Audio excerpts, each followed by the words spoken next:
Boa noite, meus irmãos. Que Jesus esteja conosco, nos abençoando, nos iluminando, nos amparando, né, em meio a tudo isso que estamos vivendo. Eu fui convidado, né, pela Casa do Caminho, por essa casa que eu amo, que eu já trabalhei, inclusive, mas que hoje acabo só fazendo palestra por conta das demandas de trabalho. E aí a gente veio para falar um pouco sobre preocupações. Eu vou compartilhar com vocês aqui os slides, tá? Para que a gente possa conversar olhando os arquivos. Eu só me apresentar, meu nome é Thiago Lucena, eu sou psicoterapeuta transpessoal sistêmico, né? Então eu trabalho aí em consultório atendendo pessoas que trazem dores na alma, né? E aí preocupação é uma dessas dores, tanto que no livro que a gente usou como inspiração para essa palestra, tem lá, que eu vou apresentar para vocês. Mas é isso, então eu trabalho com atendimento online nesse período de pandemia, e a gente vê o quanto preocupação é um tema que está em voga, né? Muita gente está preocupada, e com razão, mas a gente vai olhar como lidar com tudo isso, tá? Deixa eu compartilhar aqui com vocês o material para que a gente possa ver tudo direitinho.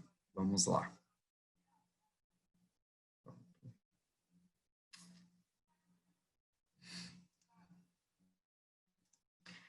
Então é isso, nós temos aqui, né, como lidar com as preocupações, que foi o tema sugerido, como eu disse, psicoterapeuta transpessoal sistêmico. E aí a gente tem o livro que inspirou essa palestra, né, que foi o livro As Dores da Alma, de Francisco do Espírito Santo Neto, pelo Espírito Hamed, né, o Espírito Hamed por Francisco do Espírito Santo Neto. E o livro é justamente esse, As Dores da Alma, sendo que um dos capítulos é preocupação, e é o que a gente vai falar hoje. Preocupação vem aí como pré-ocupação. É uma ocupação prévia. É você antecipar algo que você ainda não fez ou não faz. E as dificuldades exigem que os habitantes do planeta Terra vivam em constante alerta. Ou seja, se a gente de fato vive em constante alerta, parece que é justificável a gente ficar se preocupando das coisas, tá? Então, esse início é só para que a gente entenda que tudo bem se a gente tem preocupação, porque é muito natural. Porém, a gente precisa ver de que forma isso está chegando até a gente, tá? E aí tem, ó, só é justa, né? Toda preocupação só é justa se você não tiver mais nada para fazer. Ou seja, se você não tiver com o que se ocupar, talvez justifique você se preocupar. Mas quem é que não tem o que fazer no mundo de hoje? Né? A gente está assoberbado de trabalho, a gente tem muita coisa para dar conta o tempo todo. Então, que a gente possa se ocupar, ao invés de se preocupar. E tem um caráter da preocupação que é até bem-vinda, tá? Até dá para a gente dizer assim, não, vale a pena, né, a gente se preocupar. Em que momento vale a pena? Quando a gente reflete construtivamente sobre soluções positivas para problemas que ainda estão por vir. Então, se eu estou antecipando um problema para trazer uma solução, ok, né? Eu penso na possibilidade, poxa, parece que não vai ter São João, por exemplo, né?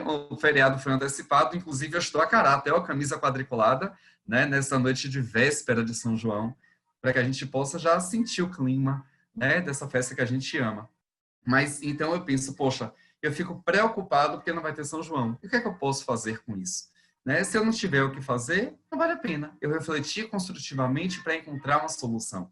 A não ser que eu diga, tá, não é feriado, mas eu vou dentro da minha casa comer amendoim, comer um bolo, tomar um licor, enfim, vou comemorar do meu jeito. Né? Botar uma música, dançar, enfim, a gente se vira. Né? Então, essa preocupação vale a pena. É quando a gente antecipa um problema, já buscando uma solução. Qual é a preocupação que não vale a pena? É o que a literatura chama de preocupação crônica.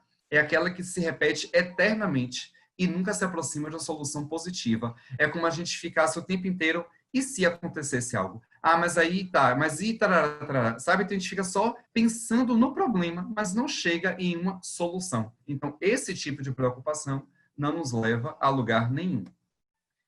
E por que que isso acontece? Por que que a gente fica querendo antecipar as coisas? Pela falta de confiança.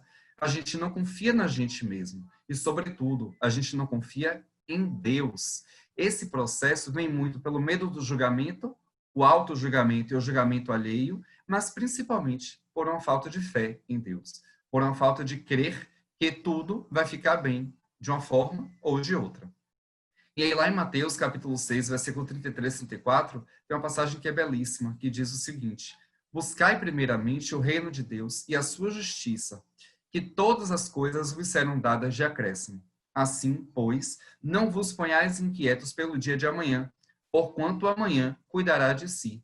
A cada dia basta o seu mal. Jesus. Então, observem que, de fato, a gente pode deixar para cada dia a sua própria tormenta. Não adianta eu querer, no dia de hoje, 23 de junho de 2020, querer antecipar algo que é da tormenta referente ao dia, sei lá, 28 de fevereiro de 2027, sabe? Então, a gente tem essa mania de ficar trazendo as tormentas do futuro, que a gente nem sabe se vai acontecer, e a gente vai falar sobre isso, para o momento de hoje, sem se ocupar dos problemas de hoje. E aí é a importância do viver o aqui e agora. A gente precisa ter uma compreensão temporal e espacial. Onde é que eu estou? Eu estou aqui. Eu não estou lá. Percebem? E em que momento eu estou? Eu estou agora. Eu não tenho como estar no futuro. Eu não tenho como estar no passado. Eu estou aqui e agora. Então, que a gente possa viver o tempo presente.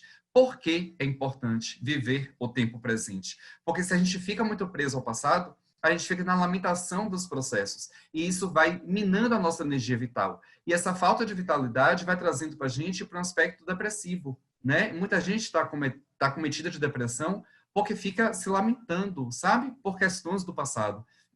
E isso faz com que a gente tenha perda de vitalidade. Então, depressão nada mais é do que não ter vida, não ter energia vital. Por outro lado, se a gente fica preso no futuro, a gente fica no processo de ansiedade. Então, é o que a gente falou agora há pouco, né? A gente fica se preocupando de coisas que ainda não são ocupações. E isso traz uma ansiedade tremenda. E eu vou falar sobre ansiedade já já. Porque, observe, Dalai Lama traz para a gente o seguinte: os homens perdem a saúde para juntar dinheiro. Depois perdem o dinheiro para recuperar a saúde. E por pensarem ansiosamente no futuro, esquecem do presente, de forma que acabam por não viver nem no presente, nem no futuro. Vivem como se nunca fossem morrer e morrem como se nunca tivessem vivido. De fato, quem nunca, né? Quem nunca sentiu isso? Quem nunca passou por isso? Então, de fato, a gente fica nesse processo de querer ir para o futuro para resolver algo do presente ou do passado e esquece que o agora é a única coisa que a gente pode viver. Então, a gente acaba morrendo sem se dar conta de como foi a nossa vida. Isso é triste, mas é real. E aí, já falando de ansiedade, a preocupação pode produzir os efeitos negativos da ansiedade quando nos preocupamos com o futuro. Não vivemos com o agora e sofremos imensa imobilização, que toma conta do nosso presente, advinda de coisas que irão ou não acontecer no amanhã. Uma coisa eu preciso deixar claro do ponto de vista terapêutico, tá? É importante que eu diga isso. A ansiedade não é um problema. A ansiedade nos impulsiona para a vida. A ansiedade nos tira de um lugar que não está muito bom, né? Ou que está muito e antecipa algo, tipo, por exemplo, vamos trazer um exemplo? Por que nesse processo de pandemia a gente consegue fazer palestra online? Porque alguém, em algum momento, ficou inquieto, ficou ansioso por resolver algum problema e resolveu. E ao resolver um problema, pode ter criado a internet, pode ter criado um computador, pode ter criado a lâmpada que está aqui iluminando para que eu possa, né, ser visto por vocês. Então, observe que em algum lugar, alguém criou tudo que nós temos. Em algum momento da história, tudo que nós temos hoje disponível foi criado por pessoas que certamente eram pessoas ansiosas, pessoas que se incomodavam, que eram inquietas, que poderiam ser hiperativas em algum modo, mas ansiedade não tem a ver com hiperatividade, tá? Só estou trazendo o extremo do que a gente entende como ansiedade, mas ansiedade é justamente esse traço de caráter. É esse aspecto que nos coloca próximo da realização. Pessoas ansiosas querem realizar algo o tempo inteiro. Isso não é ruim. Isso é ruim se eu não realizo. Se eu penso, mas não faço, isso traz sintomas no corpo. É como se o corpo dissesse, poxa, tá pesado. Eu não consigo fazer. Se eu não consigo fazer, A mente vai e o corpo fica, o corpo paralisa. É o que traz aí, ó, a gente sofre imensa imobilização. A gente fica imobilizado, a gente paralisa. Deixa eu beber água, tá? Porque aqui não tem edição, não, é tudo ao vivo. Então a gente começa a perceber em que a gente paralisa diante dos problemas. Mas quem é ansioso não paralisa. Ele vai, ele faz, ele realiza. Mas quando não consegue realizar, começam os efeitos negativos da ansiedade. Taquicardia, aí muda o humor, muda a regulação do sono, regulação da alimentação, sudorese, tremores, enfim, dores de cabeça, dores no corpo, vários sintomas associados a esse aspecto da ansiedade. Mas vamos lá. E aí é o que eu falei, né? E a gente fica o tempo todo, e se? Ah, mas e se tal coisa acontecer? Ou e se tal coisa não acontecer? E a ideia é que a gente pare de se perguntar e se e faça acontecer. Porque é o e se que fica assim, ó, nesse tremor desgraçado, sabe? Que nos tira do lugar do lugar confortável, do lugar que é agradável pra gente. Então, ao invés de se perguntar o tempo todo e se, que a gente faça acontecer. Ah, e se amanhã não tiver São João? Tá, pode não ter São João, mas eu vou tomar licor, vou comer amendoim, vou comer milho, só não vou pular fogueira, né? Porque não pode aglomeração, infelizmente. Mas vamos lá. Então, vejam, existe ansiedade boa e ansiedade tóxica, para não dizer que é ruim. Qual é a ansiedade boa? É quando a gente cria uma expectativa sobre algo, usa o nosso entusiasmo para realizar. Então, essa ansiedade nos impulsiona, sabe? Isso é ótimo. Porém, tem ansiedade tóxica, que é a ansiedade que a gente cria expectativa, mas não realiza, por medo. Aí paralisa, aí dá nó no juízo, e aí o corpo vai reclamar em algum momento. Então, observem que o resultado do medo em nossas vidas é justamente a perda do nosso poder de pensar e agir com espontaneidade. O medo nos incapacita, ele nos impede de lutar e nos paralisa. Então, observem que a paralisia, de novo, parar, é um processo conflitante. É algo que a gente acaba se percebendo imóvel na vida. E para esses processos de paralisia, a terapia ajuda muito. Eu vou falar sobre isso numa parte que fala dos tratamentos desse processo. Mas observem que, diante de um conflito, diante de uma sensação de incapacidade, nós temos três possibilidades. O nosso psiquismo nos impulsiona a agir de três formas, tá? A primeira é justamente o enfrentamento. Tá, eu tô com uma situação em que eu sinto que eu preciso resolver. Pronto, eu vou lá e resolvo. Então eu não paralisei, eu enfrentei. Ou eu digo assim, não, nesse momento não vale a pena eu olhar para isso. Eu desisto. Desistir também é opção. Seria a fuga, é eu fugir dos problemas. Naquele momento, o fugir pode não me trazer problema nenhum, tá? A terceira questão é justamente a paralisia. Se eu paraliso, eu crio o que a gente chama na terapia transpessoal sistêmica de ENA, experiência não assimilada, que é o conflito. A gente experiencia várias coisas na vida, a gente vivencia muitas coisas, e diante de algumas dessas coisas, a gente paralisa, a gente não assimila, e essa não assimilação traz um conflito, e às vezes até uma ruptura no nosso processo psíquico, que aí já é o trauma, já é uma outra questão, mas que a gente pode também pensar desse ponto de vista, tá? Vamos lá. E o que é que a gente precisa fazer, então? A gente precisa mudar o paradigma. A gente precisa começar a perceber que preocupação ajuda a evitar acontecimentos ruins. Muita gente pensa que sim, não, porque quando eu me preocupo, eu evito que as coisas aconteçam. Quem disse isso? Mentira. Quando a gente se preocupa, a gente não evita nada, a gente só se preocupa. É necessário encarar a preocupação como um problema e não como uma solução. Porque a solução vem quando a gente reflete sobre a preocupação. Então vejam que é diferente. A preocupação surge. O que a gente faz com ela é que pode ser solução ou destrutiva. Percebem? Então, se vimos preocupação e eu reflito sobre ela para buscar uma solução, ótimo, vale a pena. Mas se vem uma preocupação e eu acho que só em me preocupar eu vou evitar alguma coisa, vai não, viu? Sinto decepcioná-los, mas não vão, não. Então, quais são os tratamentos para a ansiedade? Uma das possibilidades que Hamed traz, né, no livro é a espiritualização do ser.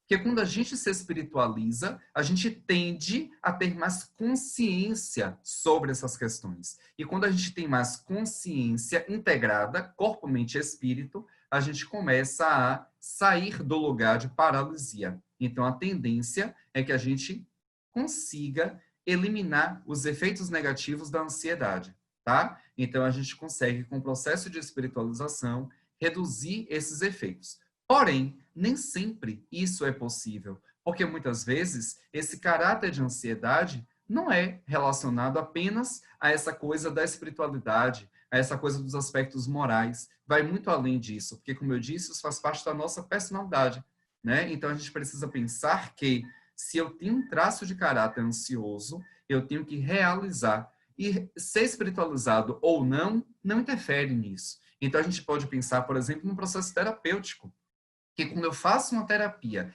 e entendo que a ansiedade tem um lugar dentro da minha vida, massa, eu faço as pazes com isso. E aí, o que é que a gente pode fazer em terapia? Por exemplo, usar uma técnica de constelação familiar que eu trabalho, que a gente pode pensar no seguinte: de onde vem essa ansiedade? Porque muitas vezes pode não ser um processo meu.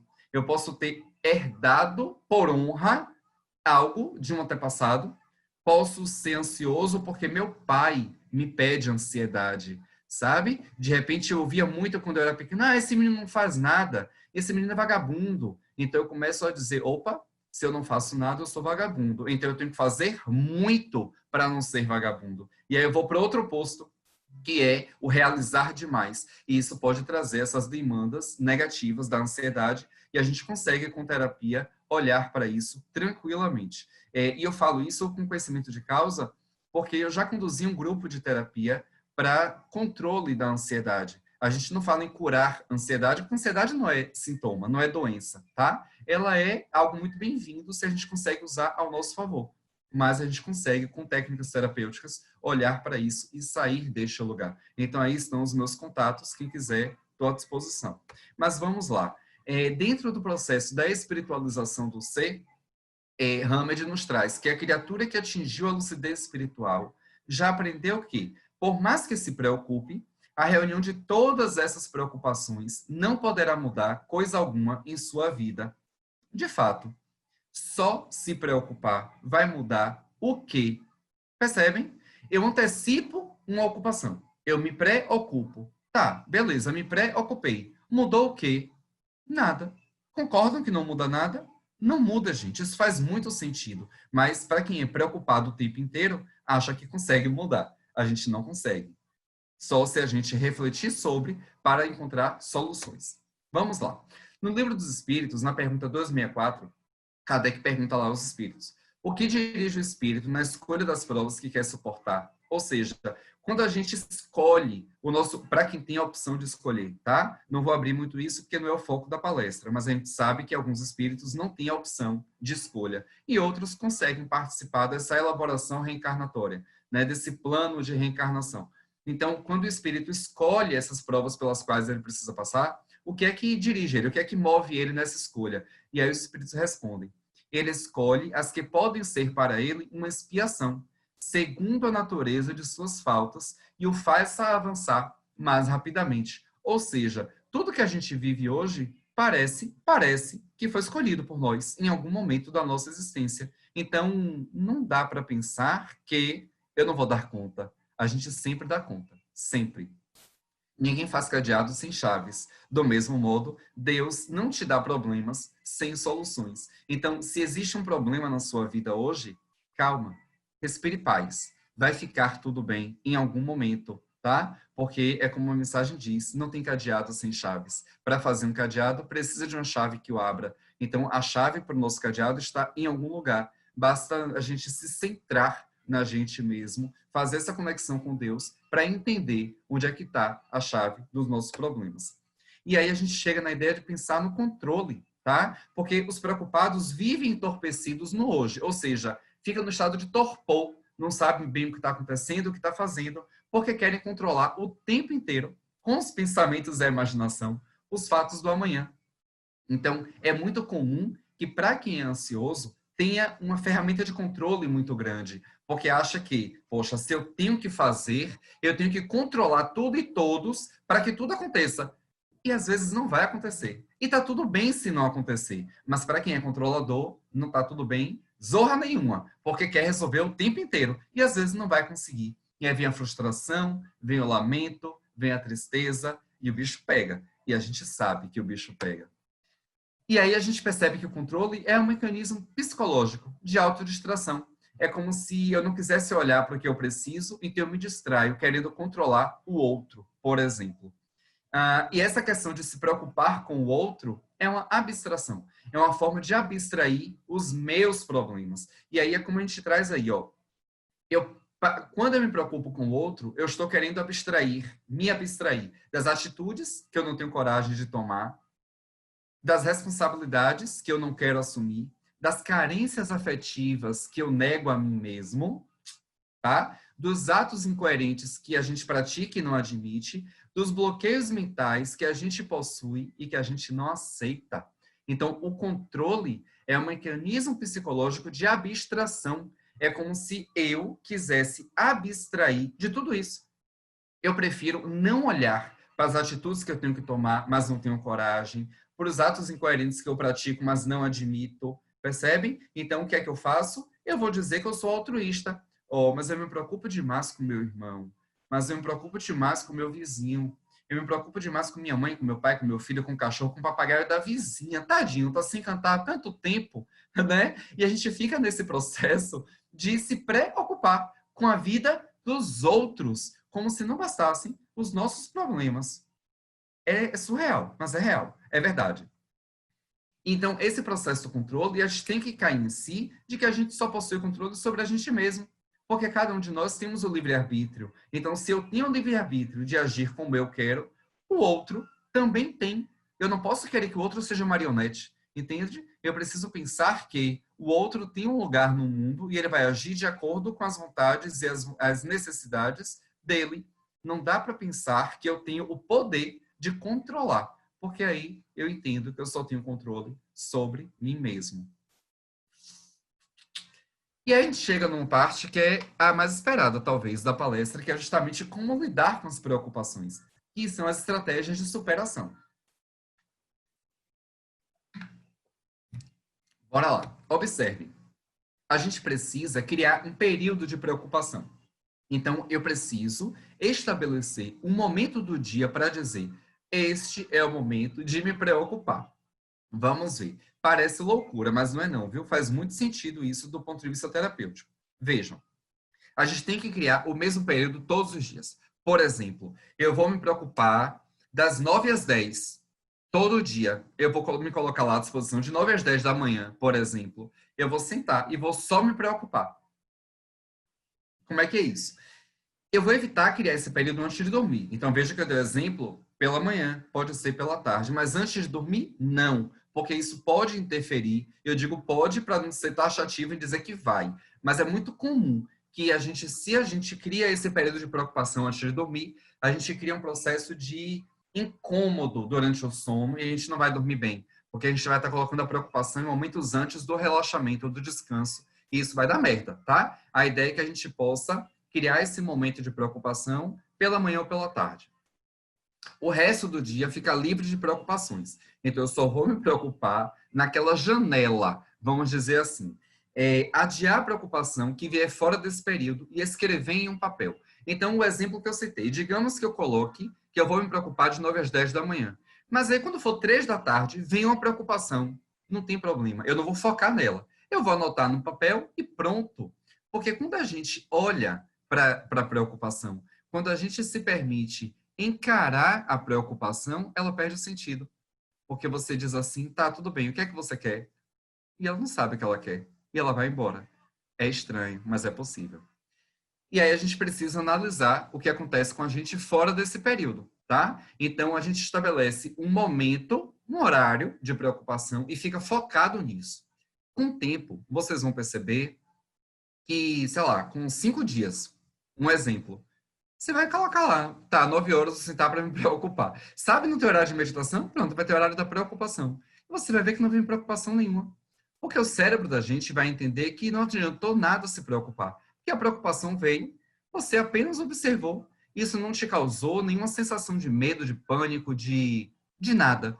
E aí o cérebro diz, espera aí, para que eu vou me preocupar se não está trazendo efeito nenhum? Não faz sentido. Então a tendência é que esse período de preocupação que a gente cria diminui. E aí você percebe que ao invés de 1 hora, por exemplo, se você colocar 1 hora para se preocupar, isso reduz para 45 minutos, para meia hora, para 15 minutos. Entendem? Então vocês podem criar 15 minutos no dia. Eu coloquei 1 hora como um exagero, tá? Mas criem 15 minutos por dia e observem. Nesses 15 minutos eu posso me preocupar. Fora disso, não. Pronto. O seu sistema começa a ser doutrinado a isso. E surte efeito. A segunda estratégia é, será que o problema tem solução? Então a gente tem que pensar se a preocupação e a resolução de problemas, a gente tem que perceber, na verdade, que a preocupação e a resolução de problemas são coisas muito distintas, já que apenas preocupar-se não resolve nada, tá? Então, de fato, quando a gente começa a perceber que eu trago o problema lá na janela da preocupação e não encontro a solução, não faz sentido. Então, não faz sentido eu me preocupar com coisas que não têm solução. Porque se não tem remédio, o remediado está. Não é isso que a gente ouve o tempo inteiro? Por que a gente não coloca isso em prática?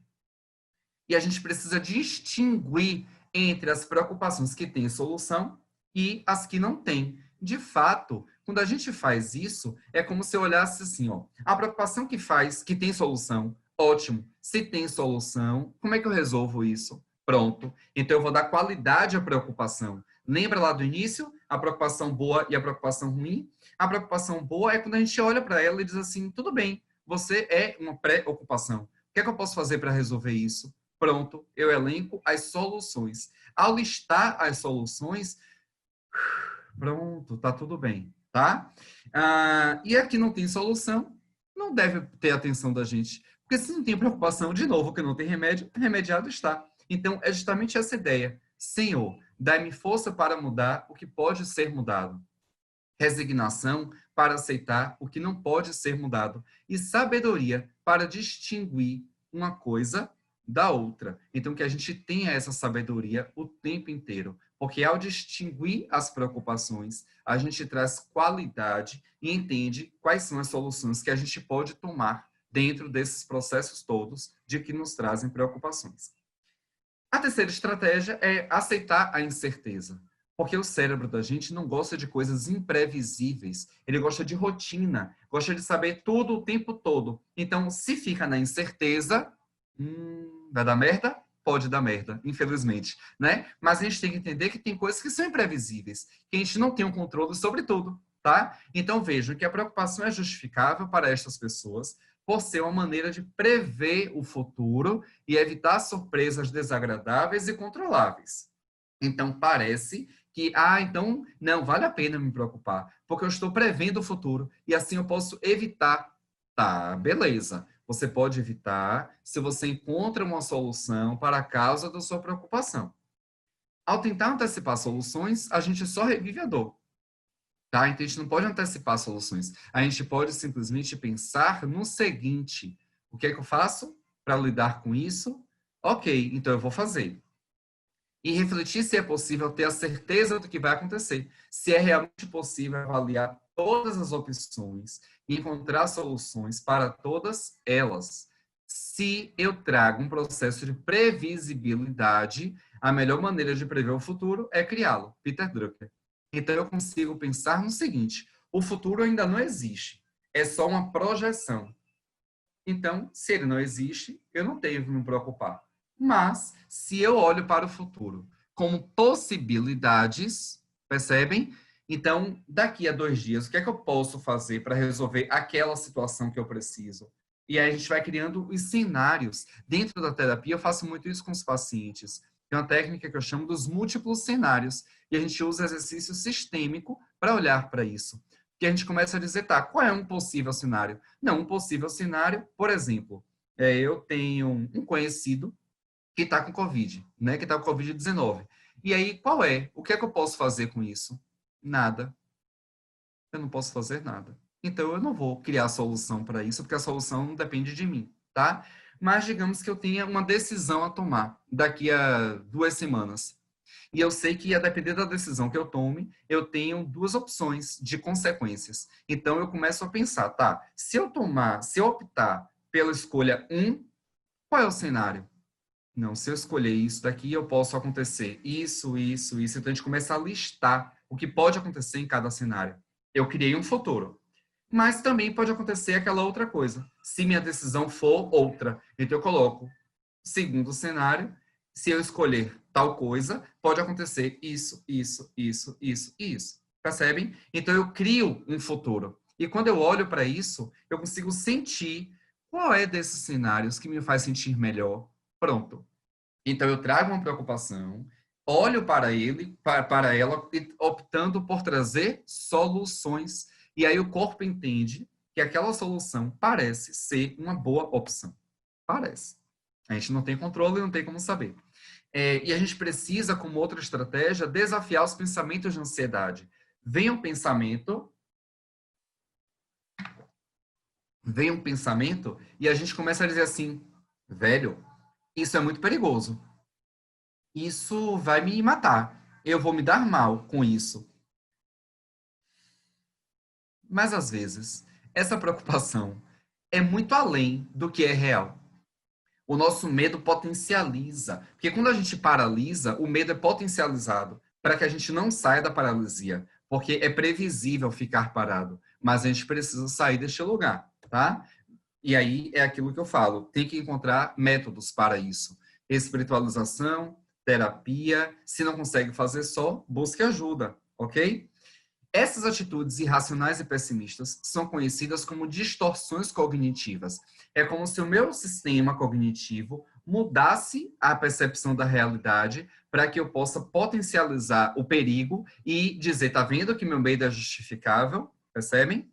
E a gente precisa começar a identificar o pensamento que gera preocupação. E ao invés de tratar como fatos, tratar como hipótese. Então, eu estou com medo de tal coisa. Tá, esse medo é real? Ele está acontecendo agora? Ah, não, pode acontecer. Não, se pode acontecer isso, pode acontecer aquilo outro. Então, a gente começa a perceber que existem opções, tá? Pronto, essa imagem é perfeita. O que é que mais chama atenção para vocês nessa imagem? A sombra ou o que está na luz? Percebem?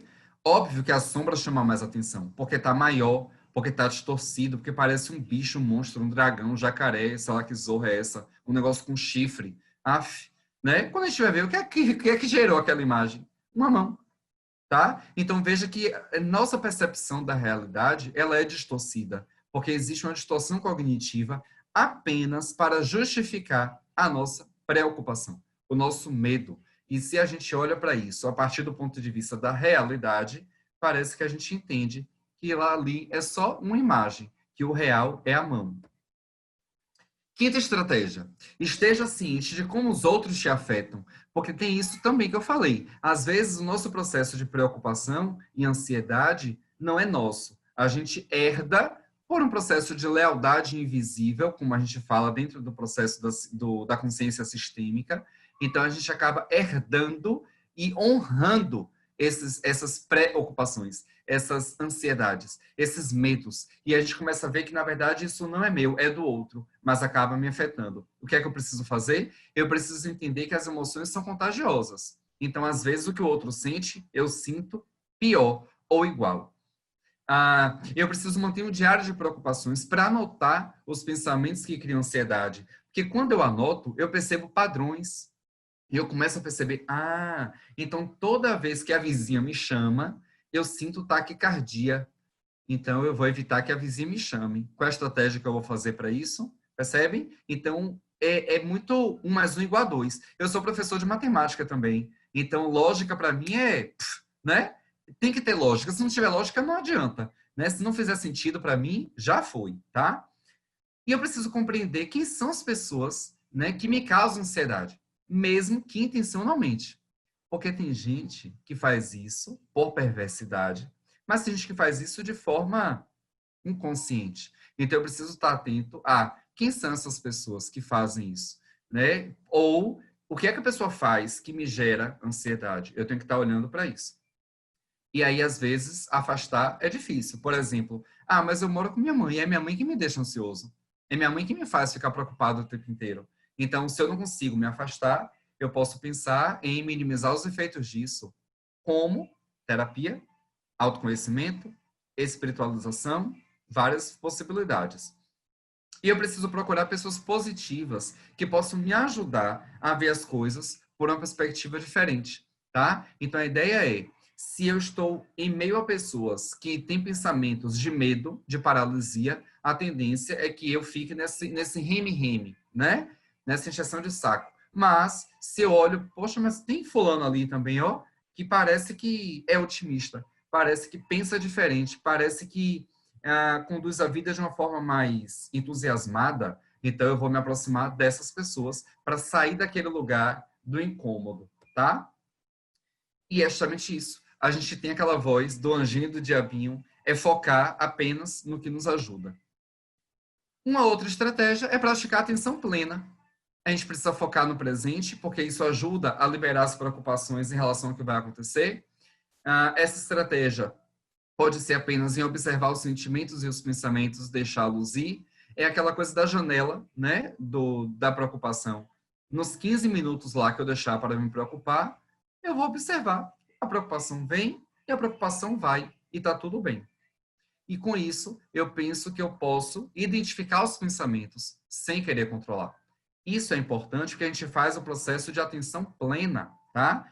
Que pode ser também utilizado no processo de meditação, porque quando a gente medita, a gente consegue se concentrar no presente. E aí tem várias formas de meditação. Tem meditação ativa com dança, tem meditação que é rindo, tem meditação que é chorando, tem meditação que é comendo chocolate, e é maravilhosa, por sinal. Mas tem aí, meditação traz alguma possibilidade, né, de olhar para essa atenção plena, porque tem coisas que não podem ser respondidas pelo Google, então a gente tem que ter um processo de autoconhecimento. E o livro que eu indico é Atenção Plena, Mindfulness. Como encontrar paz em um mundo frenético. Esse livro traz um CD de meditação e nele vem o exercício da meditação com chocolate. É maravilhoso, gente. Além de ser gostosa, porque chocolate, né? É muito bacana, muito legal. Você fica focado no presente através do paladar. É maravilhoso. E aí eu vou trazer para vocês uma música. Eu vou primeiro ler a letra, tá? A Natureza das Coisas. O compositor é Acioli Neto.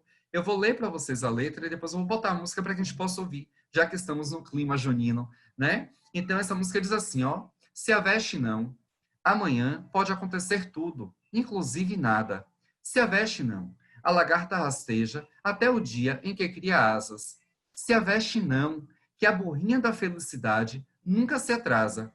Se a veste não, amanhã ela para na porta da sua casa. Se a veste não, toda caminhada começa no primeiro passo. A natureza não tem pressa, segue seu compasso, inexoravelmente chega lá. Se a veste não, observe quem vai subindo a ladeira, seja princesa ou seja lavadeira. Para ir mais alto, vai ter que suar. Ou seja, para ir mais alto, vai ter que agir, vai ter que sair da paralisia. Então, eu vou colocar a música para que a gente possa escutar um pouquinho, tá?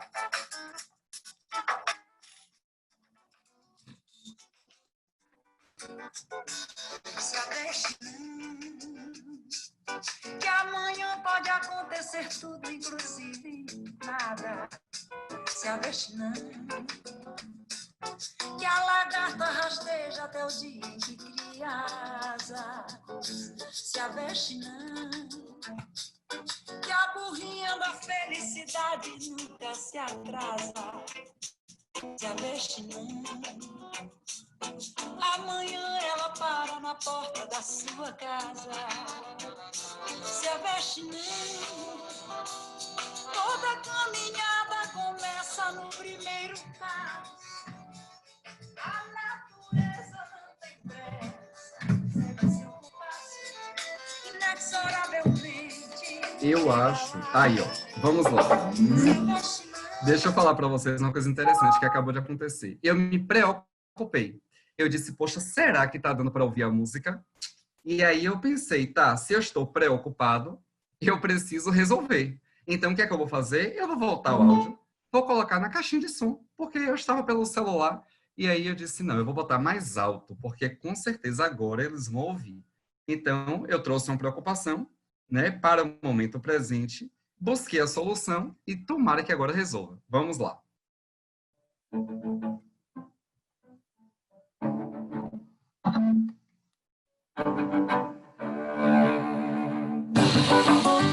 Agora vocês devem estar ouvindo, né? Pode dançar, viu? Pode dançar, pode cantar, aproveita. Véspera de São João, bora lá. Se aveste, que amanhã pode acontecer tudo, inclusive nada. Se aveste, que a lagarta rasteja até o dia em que cria asas. Se aveste, que a burrinha da felicidade nunca se atrasa. Se aveste, amanhã ela para na porta da sua casa. Se aveste, toda caminhada começa no primeiro passo. A natureza não tem pressa, segue seu compasso. Inexoravelmente chega lá. Se aveste, observe quem vai subindo a ladeira. Seja princesa ou seja lavadeira, pra ir mais alto vai ter que suar.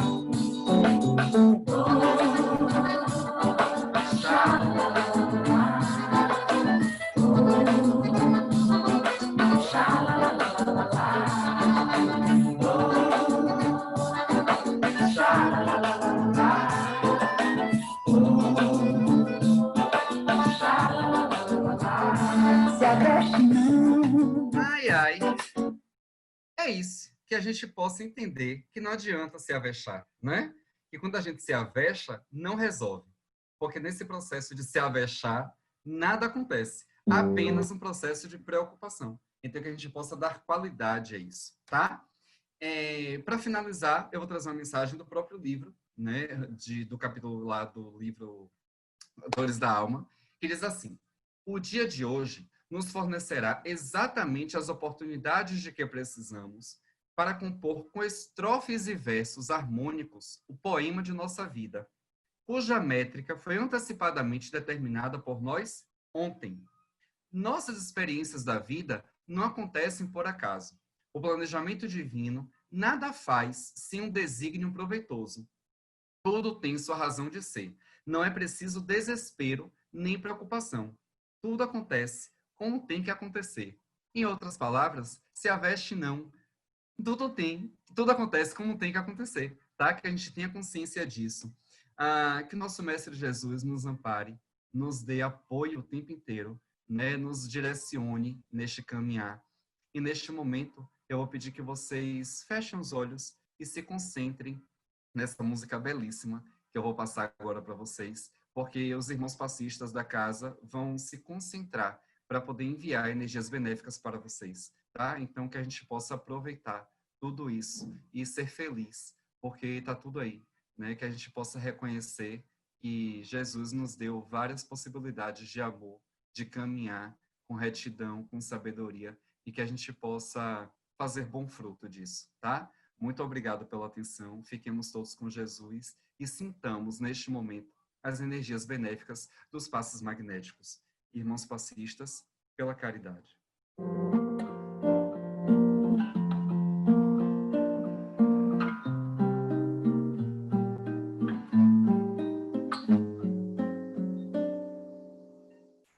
A casa do caminho aqui está, porta aberta para todo que aqui quiser entrar. Porta aberta, temos a flor da oração para ofertar. Porta aberta, Que a gente possa nesse momento respirar e a mão amiga para sempre e sentir acalentar. a presença do nosso Mestre Porta Jesus junto a nós. Ó luz da luz do céu, derrama sobre nós o seu amor. Ó luz da luz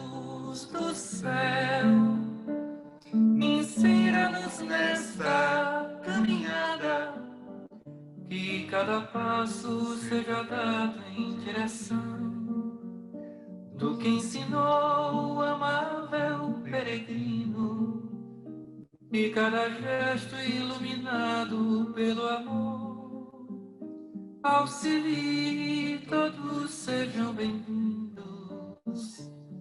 A casa do caminho aqui está, porta aberta. É isso, meus irmãos. Que a gente possa, mesmo em meio às preocupações, entender que vai ficar tudo bem, porque a nossa fé nos guia neste caminhar, tendo aí o nosso mestre como guia, como inspiração, sempre, tá? Então, que a gente possa perceber que o nosso lugar no mundo vai muito além das preocupações, que a gente consiga viver o hoje, né? Se concentrar no que é bom, no que nos faz bem e seguir com o Mestre Jesus no coração, tá? Beijos. Muito obrigado pela atenção de todos vocês e até a próxima.